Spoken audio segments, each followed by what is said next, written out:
I'm Carrie Stinson, and my journey through life has been quite an adventure. For over 20 years, I played Barney the Dinosaur on tour and 7 seasons of the hugely popular TV show Barney and Friends. Now my journey is to bring together friends and guests from all over the entertainment world for inspiring and at times amusing behind-the-scenes conversation. I'm Carrie Stinson, and this is Purple Roads. Welcome to another episode of Purple Roads. I'm Carrie Stinson, and this is such an exciting week for me. This is a really good friend of mine that I have known for a long time. Glenn Grabski. I knew him back on the Barney's Big Surprise. He was our tour manager, and we've just become such good friends over the years. He has got an extensive career in this business, and we're going to talk about it all. Glenn, how are you? Hey, Carrie, how are you? Long time no see. I know. It's crazy that we have to see each other through Zoom. Wow. But I'm getting to see you through Zoom, and I love it. How you been? Doing well.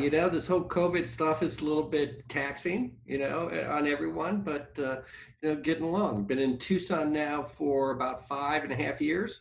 It'll be 6 years in October. So, it was a nice change. Getting nice to be back towards closer to my family up in Phoenix. Well, we miss you here in Texas, but I miss Texas. I'll tell you what, I do miss Texas a lot. There's a lot to be good things to be said about Texas. Well, we talk about it a lot on this show, and I got my Texas shirt on today. Nice. Representing, Nice. but I love your family, so I'm glad you're close to them too. I guess why don't we this has been happening a lot lately. We've been talking about COVID, so why don't we talk a little bit about what you're going through it. We had Harold, good friend Harold Barron's on not too long ago, and he's in the industry as well. And I know it's been a real challenge. It has been a challenge, and I feel sorry for anyone in the live event industry. And we were the first people out of the pool. We'll be the last people back in the pool. It goes on with not just you think about shows and sporting events, but it's the performing arts. It's it's the theater. It's trade shows and conventions and banquets and all that. That every one of them, I have 300 employees here at the TCC, the convention center, which is a convention center, a small arena, and 2 theaters. And we're all, most people haven't worked since March. And I don't know when they're going to come back because I don't know when we're going to be able to do events again. So it's tough. So everyone's got to hang in there, and we'll get through it. Just wish it was quicker than I thought. I mean, back in March, I was talking with people going, what are you doing canceling July events? We'll be back at it by then. And now it's like, well, hopefully by January. It's crazy. We started doing this show on Zoom when all this happened. And I think we've done 15 shows. And I thought it might be 2 or 3. So it really is crazy. So, let's start at our beginning, which was the Barney days. You came on the second year of Barney's Big Surprise. Yeah, the second leg of the first tour. That's right. Yeah. I took over the spot for Radar. For Mark. Yeah, for Mark. Yeah, great. He was a great guy. He was a great guy. So I got talked into it by Jake Berry. And we had Jake on Purple Tales. Yeah, the man, yes. myth, Jake Berry. Yes. So back, I guess it must have been 97. I toured with him in 94 on the Stones tour, and they went back on to another stadium tour around that time. And I missed jumping on that tour, and later I went, man, I miss a stadium tour. I like to do a stadium tour. Because what were you doing before that? So I was with Kenny Rogers for the longest time. Oh, yes. And we will talk about Kenny. We need to talk about that golfing at his house. Yes. So Kenny gave me some time off to do the Stones, and actually I did both jobs for 6 months. But anyway, so I called Jake and I said, well, Stones are already going out. What about you two? Right. And he was like, no, I got another tour for you. It's great. I'm going to retire off of this thing. You're going to love it. It's one settlement a week, all this stuff. Okay, Jake, who is it? I'm not going to tell you. All right. And that went on for days. He'd call me like every day. Well, what do you think? Well, who is it? I'm not going to tell you. Right. And so finally, I was going through some stuff with the family and everything else. And I finally said, you know what? There's worse things than hooking onto the Jake train. And I said, that's a good train to hook onto. I said, okay, Jake, I'm your man. Who is it? He goes, Barney the Purple Dinosaur. And I was like, oh, really? Okay.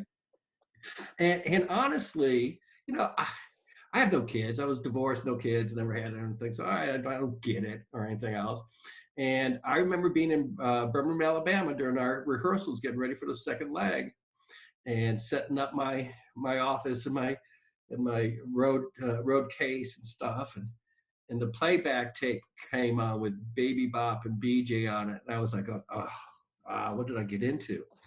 Uh, and then and did you have any idea at this time how big Barney was?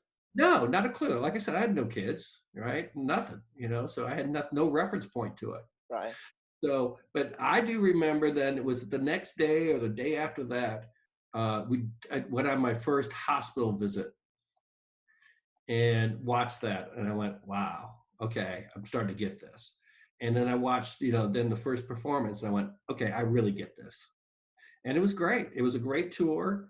It was lots of fun. Met lots of great people. Obviously, met you and Shawnee and H and just everyone. Everyone on the tour was fun.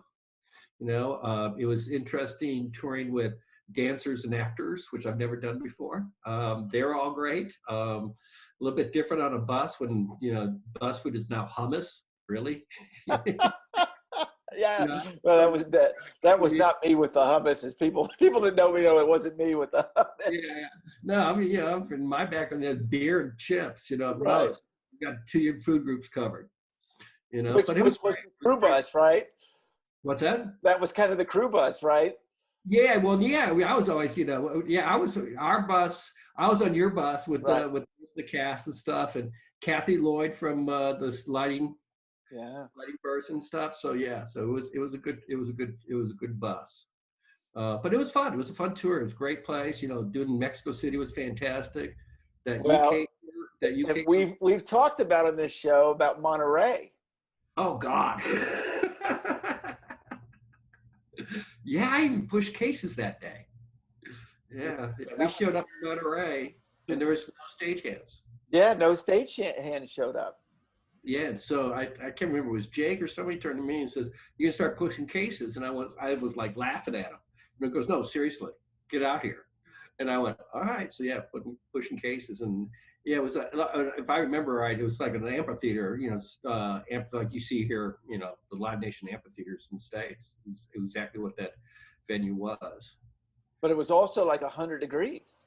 It was blazing hot. It was blazing hot out. Yes, I remember that. Yeah, everyone was, took their shirts off. Oh gosh, what was the carpenter's name? Oh, he's now a tour production manager.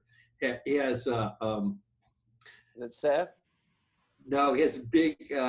He had evil tattooed across his back, and his joke was, the lady said something about it. He goes, "Evil? I thought it said Elvis."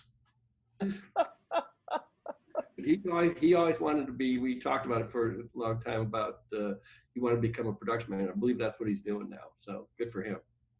Good guy. Lots of good people on that tour. Yeah, we talked about him recently with having H on the show, but it's so interesting because a lot of the crew came from rock and roll. Right. And I give Jake and Sloan big credit for the way they handled the cast and crew on the tour. It clearly is not the business model that family shows do. Right. You don't get nice tour buses. You don't basically, for the most part, have single rooms and stuff. They all double up. It's even worse than that. And so they took good care. They basically took rock and roll values of touring and applied to it. There's cheaper ways to tour than that, and they didn't have to do it. But it was a great. I give them credit for sticking up and taking care of the people. Yeah, I always laugh because, and you probably remember this, but we were flying originally, and the cast didn't want to be on tour buses because we thought, when you hear bus for actors, now it wasn't really me because I was still doing Barney at that time, so I didn't have the reference, but most of them thought, you're talking about a bus and truck tour. Right. And so when the buses show up and you see what they are, you're like, oh my goodness. Right, yeah, and that's and quite honestly, most of those family shows, yeah, they're all like a Greyhound, whatever is the stagecoach thing. So, yeah, I give them credit for that. And that leg was fun. It was a blast. Finishing up in the UK was a lot of fun for me. I love touring over there. The big thing then was for me was that I went to go work in the office. Yeah. I went to go work directly for Sloan and did the booking and routing and everything else for the next couple tours. And that was really a big move for me career wise. Yeah, and I definitely want to talk about that because you did Barney and Bob the Builder, and then the Wiggles, and so a lot there. But we mentioned it, so let's tell the story of playing golf. You introduced me um, to Kenny Rogers.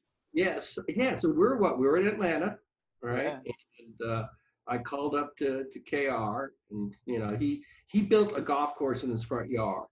Um, it started off as a putting green. I was there when I was working for him at the time, and um, which is a whole nother story about that. But we'll cut to the chase on this yeah, one. And we grabbed Brain, one of the truck yeah, drivers, yeah. and Which you said you knew Kenny Rogers, but I really didn't. I don't think I'd only known you for a little while at that point. I don't think I grasped the whole thing. I don't think I grasped the golf course thing. yeah, I'd worked for him and ran his office and stuff for 10, 11 years. Yeah, And so I started when I was 27 or something like that. I started, and so yeah, I called, hey, can we come out and play golf? Oh yeah, come on out, whatever, right? So we grabbed Brain. Remember, we piled into that Peterbilt without the trailer, and we yeah. brought it up there. Now 90 minutes up out to Athens outside Kenny's house, and you pull up to the gate, and security lets you in and stuff. We pull up to the main house, and yeah, I remember walking into the house, through the kitchen and into the family room where he was with you, and he was just Well, kicking. you had talked to you had warned us and said he's shaved, and I think that was the goatee. He'd gone to the goatee. Right. You were kind of preparing us. Hey, we walk in this door. He's probably right there. So Just be prepared. He's gonna be here, right? right. So no, we walked in the family room. I think he was kicking back on the couch, and he's like, "Hey, yeah, well, great guy. Yeah, you know where the golf carts are. You know where the balls and gloves and everything are, and there you go." Well, yeah, but the part that is my favorite, or two of my favorite parts of that, I didn't realize his dogs were going to be out there. Oh gosh, I forgot about the brown labs. Yeah, and we'd hit a tee shot. They'd be jumping in the air trying to grab a ball. Yeah, two chocolate labs. Yeah, yeah. But it made it interesting because golf's not hard enough as it is. Well, right. That's want to drill one of those dogs and kill it. Oops, sorry, sir. Well, right, and then you're hitting on the back nine, and number 9 is in his yard. I mean, listen, you tee off, right by the garage, and you go, Right. not that way. It's all in his front yard. All 18 holes were in the front yard of that compound. It was wild. Yeah, I always thought that was just the coolest thing about touring. And Jake had a lot to do with that as well, that, we'd get to go to a show, or we get to have an incredible, I mean, some of my most incredible experiences in my life were things of that nature, and such a mix, from doing hospital appearances were so just rewarding. And then you get to go through things like that. It was unbelievable experience. I have a tendency to do this on this show where I go forward and then I want to go backwards, and I want to go backwards right now. How did you get started into this? Because you've been doing this a long time, booking acts and settlement and all the thing that you've been doing, the business end of tours. How'd you get started? Long story, we're trying to shorten it up. Freshman year in college, as a pledge at a house, and when you're a pledge, you kind of slave labor in a way, right? And what school were you at? What's Arizona, University of Arizona, Tucson. Which I know that, but I want to make sure everyone else knows that. University of Arizona, Tucson. So I'm back to my college now. Yeah. Now, and I started working, doing ushering and hanging posters and stuff for the student-run concert board. And I can't remember, third, fourth, fifth show in, I'm like 5'7", 125 pounds. And I'm on the stage door, into the house, looking for, I had a backstage pass to get past me, right? But right. house, right? The door that leads into the backstage. And it was Harry Chapin. And Wow. Harry Chapin was on stage, and I watched this man just hold the audience, and for the encore, lights went up, the power went off on stage. They're starting to strike the stage. He comes out because no one was leaving. Comes out with a chair, brings it down to the downstage edge, and says, if those who want to leave can, those otherwise come in. Power's off. I'll play more, a couple songs acoustic. Wow. And I remember that night saying, I want to do this for a living. Fast forward, I ended up running the concert board at school at the time, doing arena size shows and theater shows and stuff. Got out of school, went for work for a promoter out of Phoenix. I'm out of Denver, but had an office in Phoenix, Barry Fay Line. Worked in Kansas City for him and stuff, and then made the transition to touring with Kenny back when I was like 27. So I've been, when I was in college, I really, once I got that bug, this was what I was going to do. And I kind of worked all sides of it, from being on the road to managing tours to now managing venues. A lot of people, especially a lot of people on this show, I find out, and I was the same way, that my plan was never to be in children's entertainment, but it's so rewarding. It's so amazing. You were involved in so many of these children's tours. What was that experience when you started seeing, not only the special needs and seeing the hospitals, but seeing that crowd, those kids seeing that Purple Dinosaur and singing "I Love You" and all of that. What was that like for you? It really was an eye-opening, and it puts a big grin on your face. It really does. The reason why you're in this business, especially on my end and stuff, my type of end, where I'm not an entertainer, I can't play a note, but is to help create those experiences.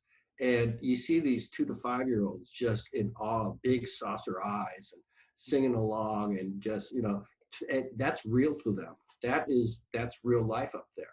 And it was phenomenal. It was phenomenal. And out of all the tours that I'd done, or Barney was the one that really, the kids just were just in awe and starstruck. It was bigger than life for them.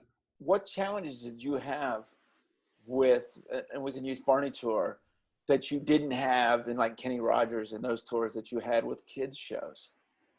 Well, you just got to get used to some certain things, the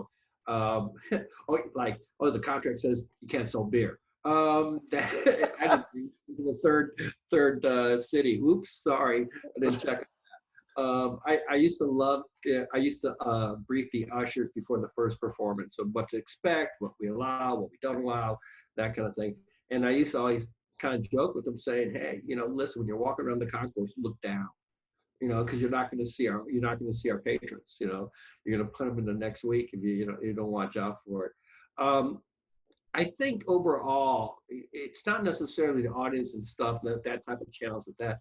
It was interesting making the switch over to the family show business, and when I first made that switch, primarily when I went to go work in the office, right. It was, I kind of came in there with a little attitude, I've done rock and roll, I've done country, what's this family show stuff? These are a bunch of, they don't know what they're doing. And quite honestly, thank God Barney was white hot, because I made some mistakes, but I got away with it because, the show was doing great business and everything. But I learned very quickly the family show business is very sophisticated about how their ticket pricing and their marketing and their PR.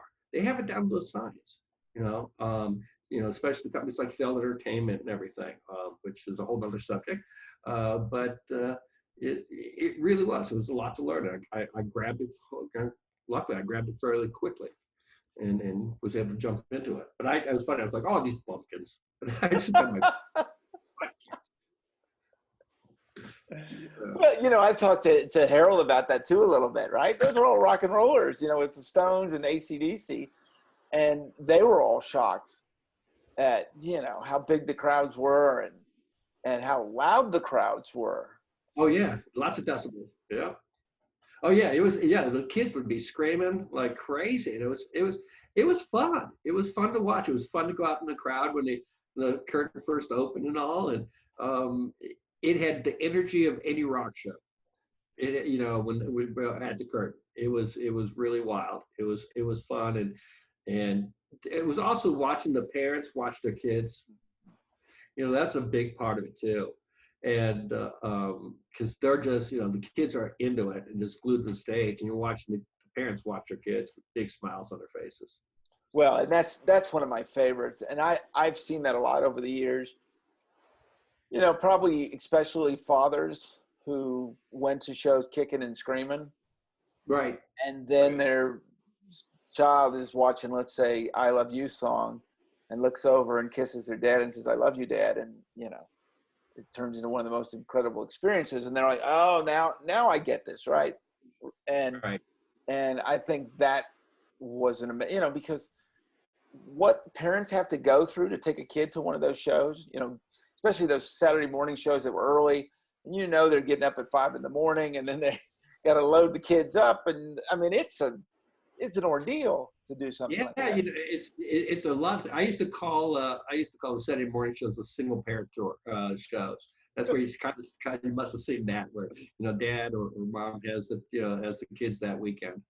But it was great. You know, they all kind of rolled in and you know a little sleepy eyed maybe at the beginning, but it was good. What was the? Did you like a week where we were in a town, or split weeks where we did two towns? Well, you What know, was it's easier? What was harder about that? well, so it's interesting because when you sit in town for a week, tour goes longer. I mean, you know, because you know, especially when you come from a tour that you're hitting a new city every night. Right. You know, you get into that mode. It's funny because by the end of it, it's like, oh, we got a split week. Oh my gosh, that's so much more work, you know. But for me, it was split weeks are a little bit tougher because when you're doing the financials of the any one market with multiple shows, when it's easier to do it over a full week. When you just got a couple nights, you're just jumping. You're really hammering to make sure you get it done because you need to be done and over with and everything signed. You know, by the time the buses roll out, and that just made it on a Tuesday, Wednesday, made it a little bit tougher. But you know, really not that much more for me. So So you go back to Dallas and you start working in the office, and obviously you were still booking Barney for a while, but then Bob the Builder comes yep, along, and what a crazy show that was. it was nuts. It was funny. Sloan and I, so Lyric Studios got bought out by Hit Entertainment, and obviously Hit owned Bob Yeah. and stuff, and so they come back and go, okay, we want a tour, right? And so Sloan and I fly over to London, and we walk into this meeting, and you know, kind of jet lagged and everything else, you know, as soon as we got there and everything Right. else. And one of the executive producers go, I don't know why we're going to do a tour. We're not going to do one. And I turned to Sly and said, let's go catch a flight. But that else came in, no, we're going to do a tour and everything else. And they said, well, you know, we want numbers. Can you put numbers together? And, you know, or kind of a budget or performance kind of thing. And we hadn't done anything like that or anything. And so Sloan and I jumped in a spare office and we were just off the top of our heads, just, you know, I'm typing into a spreadsheet. She's, you know, throwing numbers at me. And the biggest fight, we were laughing about how we were trying to figure out how much to have those units, the cars and Yeah, everything yeah, yeah, else, yeah. all the machinery and stuff to recreate that. And yeah, we were way off. What we that day versus what they ended up doing. But the designers and the builders, I mean, they did a phenomenal job recreating those, and they worked really well on stage and all. Yeah, it was really amazing. You know, I think all those tours, Barney's and Bob the Builders, on the set. I mean, these weren't. I think people think of little kid shows. These are very advanced shows. Yeah, it was good set. I mean, listen, the sets for Barney were all done by Tate Towers. You know, Yep.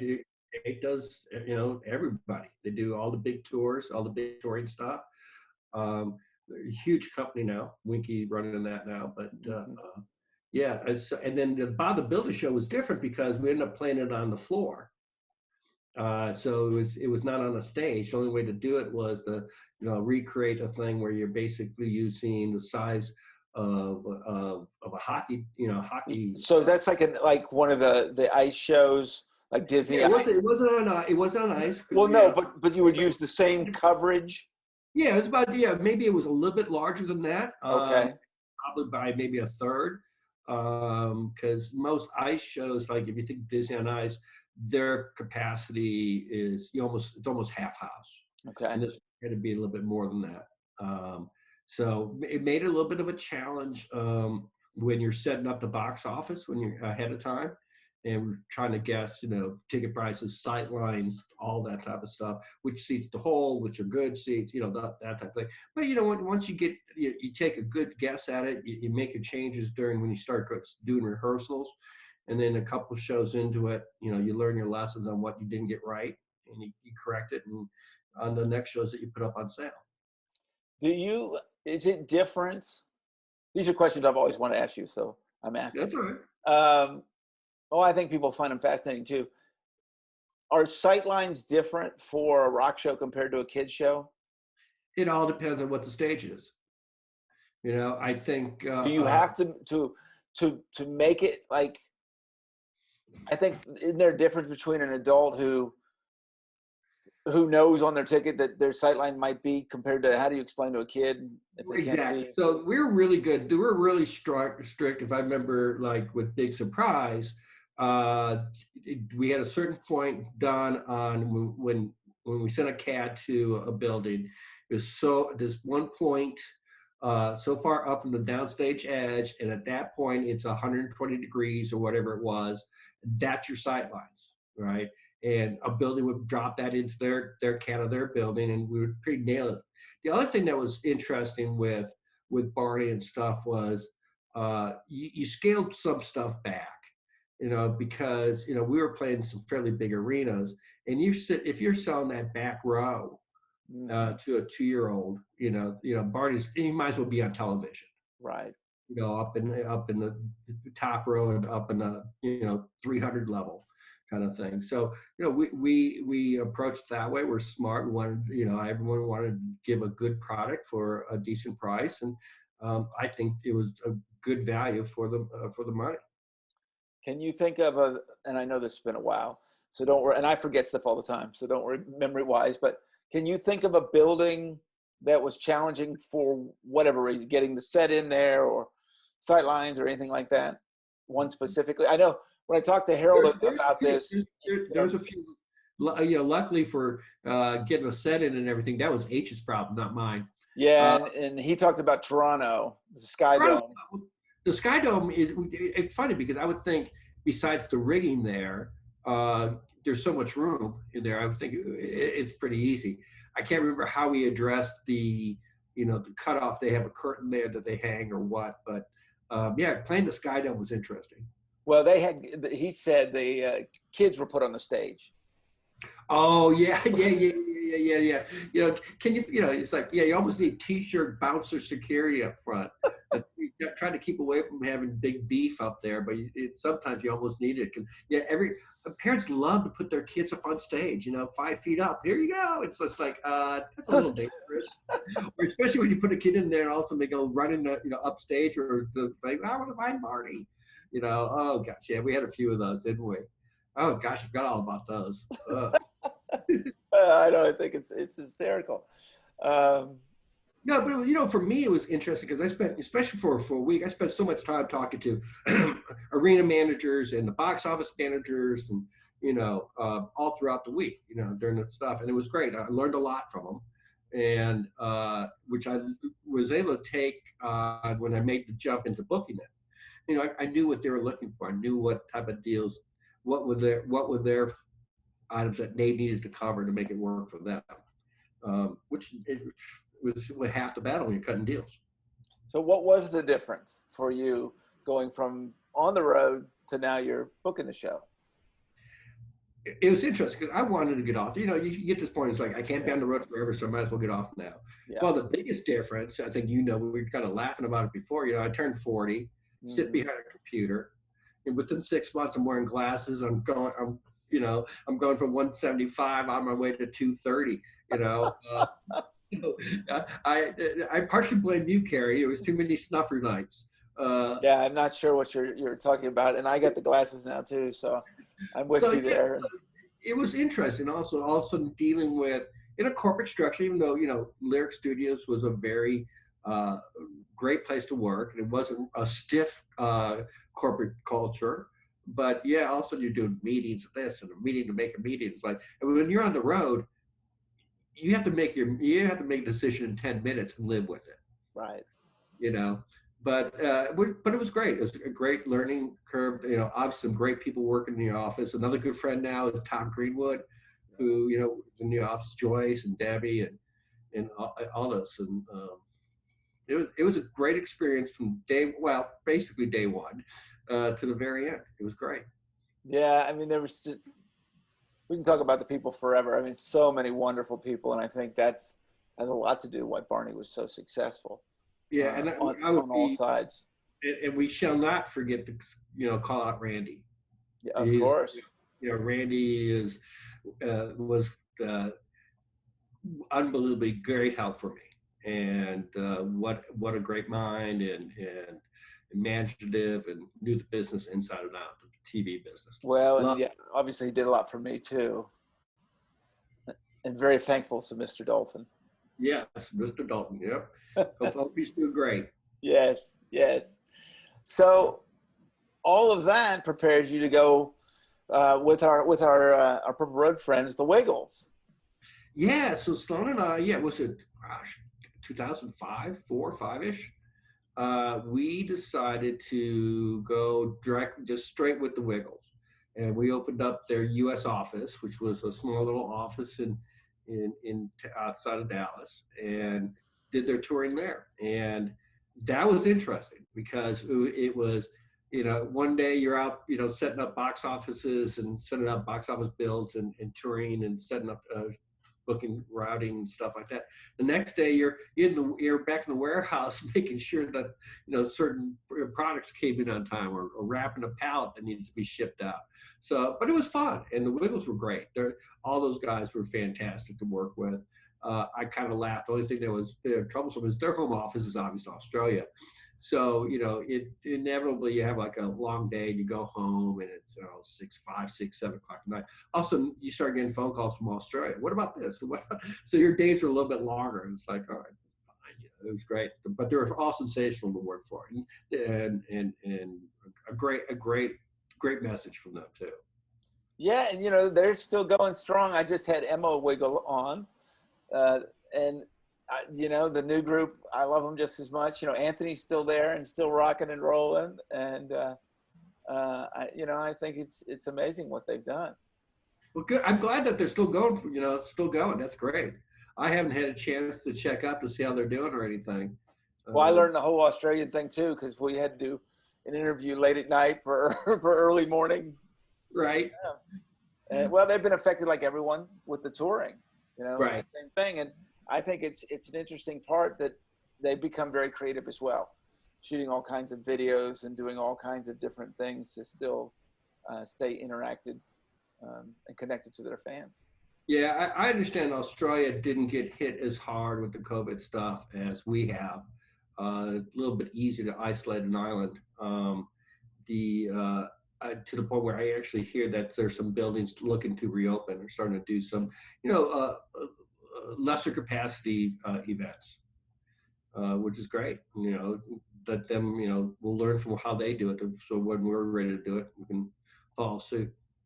Well, yeah, I think we're all learning. Um, so we lost Kenny not too long ago. Yeah, back in March. Yeah, what was that for you? You had been with him for so long. You took me to one of his shows as well. Um, what was he like? You know, generally a very nice man and very talented, not just as a singer. He was a fantastic photographer. He was unbelievable with design, just multifaceted. It's funny is the one thing that touring with Kenny and touring with Barney, one thing that was kind of common, I've been very lucky that I had these tours behind me, is that it was a family. And there's people that were, had started. One of my best friends, Keith, he started with him back in New Christie Minstrel days, or that almost that, and he was with him till his last show. Wow. Yeah. So and Gene Roy and most of the band and stuff, and so it was really a family atmosphere on that tour as well. And he took good care of you. He was a hard worker. He did lots of shows, which and got to see the world on doing shows with KR. From Asia to Europe and South America and everything else. But he was a fun guy to be around. He was a golfer. We used to play. We used to play a lot of golf on that tour. Until he had he was going to need rotator cuff surgery, and he kind of backed off of it. Yeah, he was a great guy. And when he passed, that weekend was hard. It was hard for a lot of people, but because it brought back this flow of memories. It was a big part of my life. I mean, I started from probably I was like 27, 28-ish. And when I left to go do the Wiggles, that was like 10 years, 11 years after that. So that was a big chunk of me growing up. And I appreciate all that I learned. I was just a punk promoter, and then going out and touring. And it was great. I mean, it was great. Doing shows with Dolly was hilarious. And again, my first tour out with him was, he was doing shows with Dolly. We were up in Eastern Canada, and I caught up with the tour there. That was a quick learning curve. The thing I will always remember about him, and goodness gracious, I mean, when we went, I don't know how long he'd been touring. I mean, for years and years and years. It was like his first show. I mean, I haven't seen as many performers like that. He made the stories that he told and the songs. Yeah, obviously he had it down, obviously, but it still felt fresh. Right. And there's a great bio on him. I guess maybe Annie did it or whatever. And if you care to find out a bit more, I find it somewhere. It's got to be streaming somewhere. It's really well done. It's really they bring about this manager, Ken Cragen. They actually talk to Keith, and everything. It's really a great story about how he struggled to make it. And they talk about when I guess when the Gambler hit, it was like overnight. Just struggling to sold out. Well, my parents used to go see him play in Houston. I think Sure. she tells the story about, I think it was a Pizza Inn. Yeah, probably. Yeah, that he was playing back in the day. Yeah. Yeah, when he was doing jazz or upright or whatever. Yeah. So yeah, it was a great part of my life, and I'll always be grateful to him and to everyone that all my friends with him. Yeah, it's a funny thing, because we're talking about that. I'm thinking about Barney. That same thing. But I mean, no one knew who Barney was. No one knew who that Purple Dinosaur was, and you really don't tour right until you're big enough. Right. I mean, or you tour to get big enough, but you're doing, you're playing in the musical sense. You're playing clubs, and you're trying to graduate to bigger clubs, to small theaters, to larger theaters, to small arenas. Yeah, to eventually the stadium. If that's your goal. Well, and we had, as you obviously remember, the Wiggles were Barney's opening act there for a while when they were breaking it into America. The game plan was we're going to try to get them exposure, to people with hit whatever, because they were doing distribution of their DVDs and whatnot, to get them exposure. And okay, put them on as an opening act, and it went okay. It was kind of novel, and it worked. It worked. And again, when they hit, especially when they got the Disney contract, to me it was very quick. It probably didn't feel like that to them, but that year or so, them building, but when it ignited, it took off. Well, because they started out as a rock band. Yeah, that's what originally they were about down in Australia, and they made it apparently went. Yeah, this I make it a living, and yeah, obviously they have several of them have education backgrounds, so it's not like they just don't have, just doing it on a fly. They have Right. some learning behind them. You've talked a second about well, two big stories. We talked a little bit about the UK. What was it like taking Barney to the UK? And we'll talk about Mexico as well, taking Barney outside the US. Let's talk about Mexico first. Okay. Because you think there's going to be a language barrier per se, and obviously we had it dubbed Right. and everything, but Which was a huge challenge I gotta for think us. for the cast it was really tough. Well, we Yeah. had no idea how fast it was. For the costume performers, we're lip syncing, and it is near double time. Right. You guys were working hard, weren't you? Yes. No, but you know what? I tell you what, though. Here's the thing I love about Mexico. This is Mexico City. First of all, Auditorio Nacional is such a unique venue. It's 10,000 seat theater. It's set up as a theater. And then crossing under to our hotel, but across the street from the hotel was the cantina that we hit every night, and it was fun. It was a fun time. It was a great time. Uh, I know. How dangerous is that?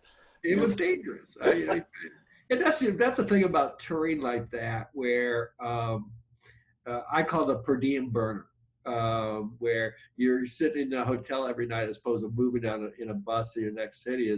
Well, what are you going to do? Are you going to go out and eat or drink or go out or do something like that? So you're burning up your per diem. But it was fun. Yeah. And the UK was great. I really enjoyed the UK, that trip. I've been there several times before. It was fun, especially for people with the cast and stuff that have never been there before, to say, okay, you need to go check out these sites and kind of be a tour guide for them. Well, and which I love that this happened.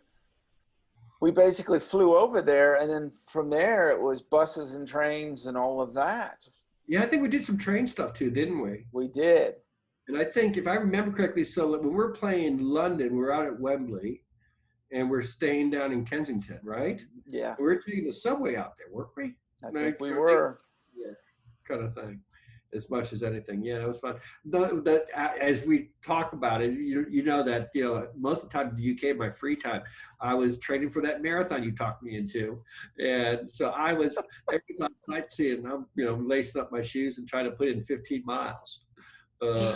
Which, quite honestly, I think if anyone's running is a runner and stuff, you can verify this. But twice around the Royal Parks in London is 15 miles. Yeah, I wasn't going to bring up that crazy story. Yeah, we can do that. But yes, we had a little marathon bet going. Yeah, so I paid up, didn't I? You did. Yep. You did. It's a great story in the fact that what people don't know is that I was supposed to be training and I didn't.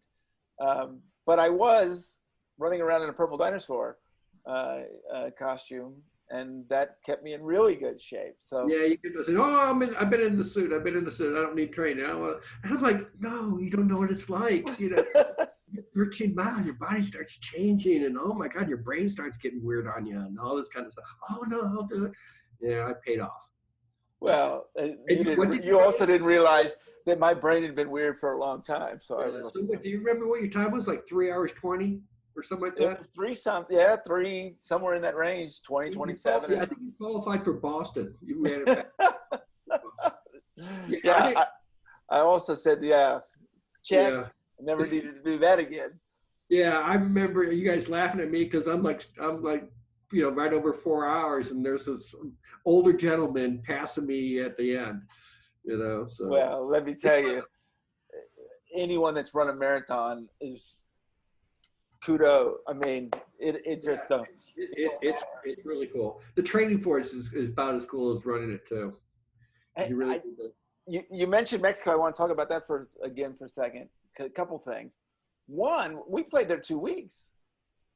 Was that, is that how, It was 2 I weeks remember. in that big venue. Okay, so we were at Alto National for 2 weeks.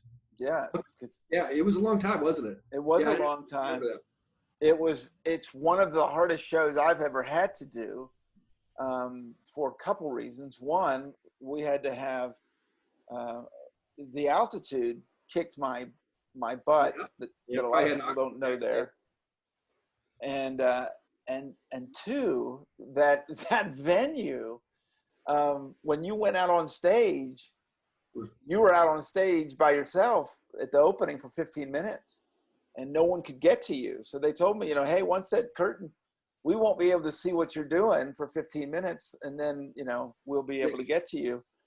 And I got a little sick on one show, and by the time that curtain opened, 15 minutes, I'm giving every signal you could imagine. Please help me, help me, help me. Right.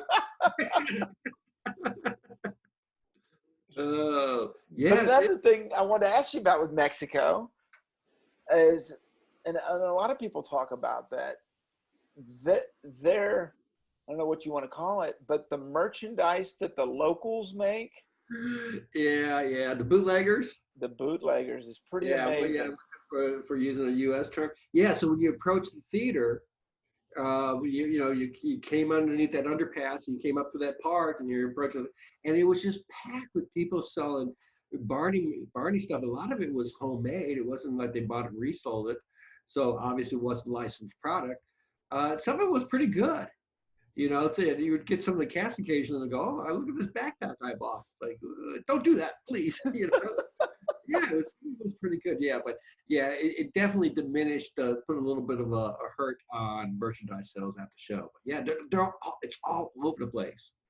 Yeah. And I hear it's not just Barney. I mean, they do an amazing job for whoever, U2, Right. Rolling Yeah, Stones. it's a big deal down there for every tour, I guess. So yeah, deep as long as you can walk to get up to it. They're all selling. Everyone's selling something. So yeah, that I like. It's funny. I really do like that theater for some reason. It's just so unique. Yeah, I didn't know that you were out there, Oh yeah. on your own for 15 minutes. That's Yeah, tough. yeah. Well, whatever you want to call it, Montezuma.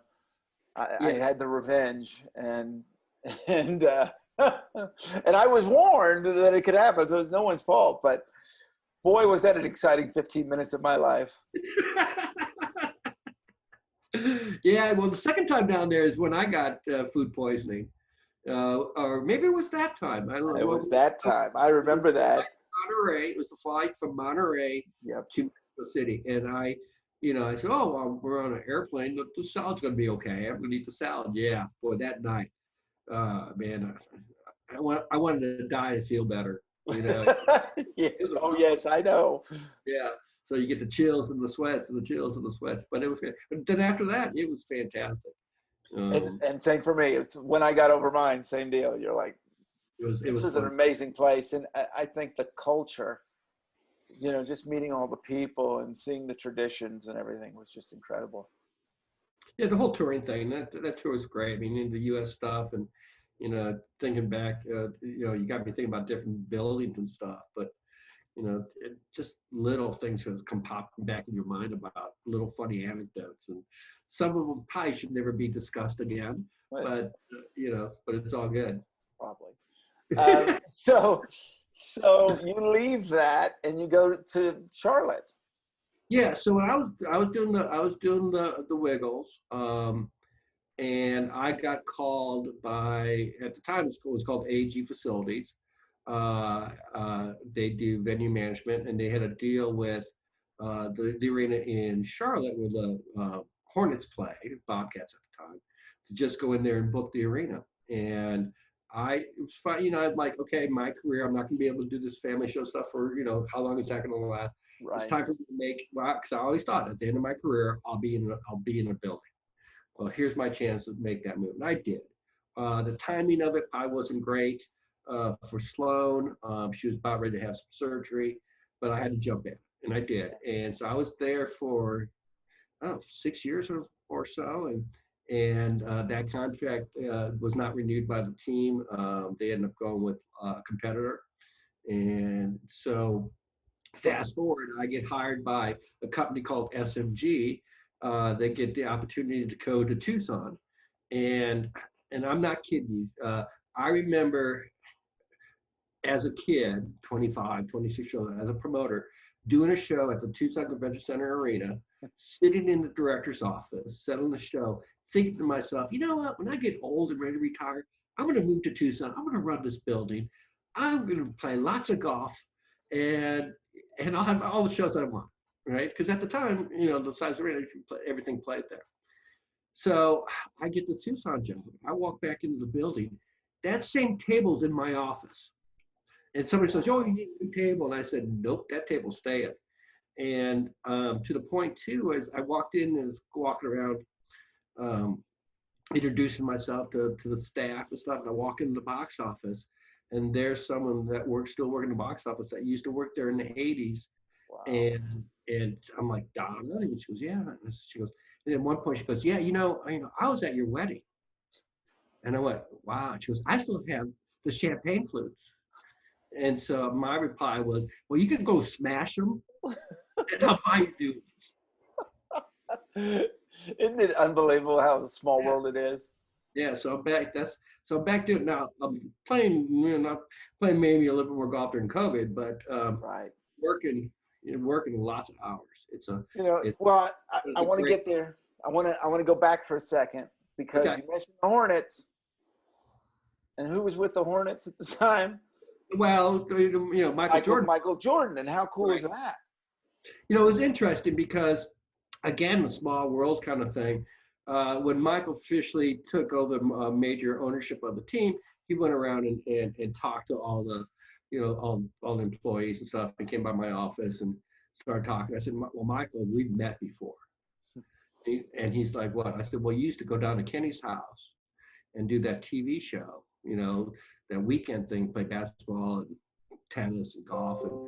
And he goes, "Oh, yeah." And then he goes, and he immediately turns and goes, "How's Christopher, Kenny's son? How's Christopher?" And I went, "Whoa, this guy, I really like Christopher. I hope he's doing good," and everything else. So yeah, it was one of the small world stuff. But yeah, so Michael bought the team, finished up buying the team when I was there. It was fun working for a team. It again, another learning experience. How do you deal with the team and what their priorities are, and everything else. And all of that probably got you ready for your current, because I think it's fascinating with your current, because as you mentioned at the beginning, you're talking about a theater and symphony and you've got a lot going on there. Yeah, life would be easier if I just had one building. But I enjoy the fact that my phone calls go from talking to the opera and the symphony to talking to a trade show to talking to two professional teams, and obviously promoters and agents. So, and each one of those type of clients, they're different. They have different expectations. They have different ways of doing business in a way. Um, my joke is you're dealing with the convention center person, have a cocktail. You're dealing with the arena, you're having beer. You're going to deal with the performing arts, you're drinking white wine. That's basically how I look at it. I don't want to necessarily make it, seem like it's all about alcohol, but that's how I kind of look at it. They're just different. And um, the the part that I've learned and learned here real quick and stuff is the more the convention center side of business, the trade shows, the conventions, that kind of thing. And to me, it's new, it's fresh, it's exciting, it's sophisticated.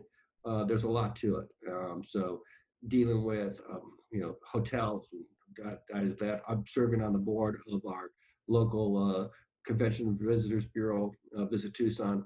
I'm on the executive committee, heavily involved with that and other things in the community. Tucson is great. Downtown has had a fantastic renaissance, and I'm glad to be part of that. So what are some of the unique acts that have booked there since you've been there?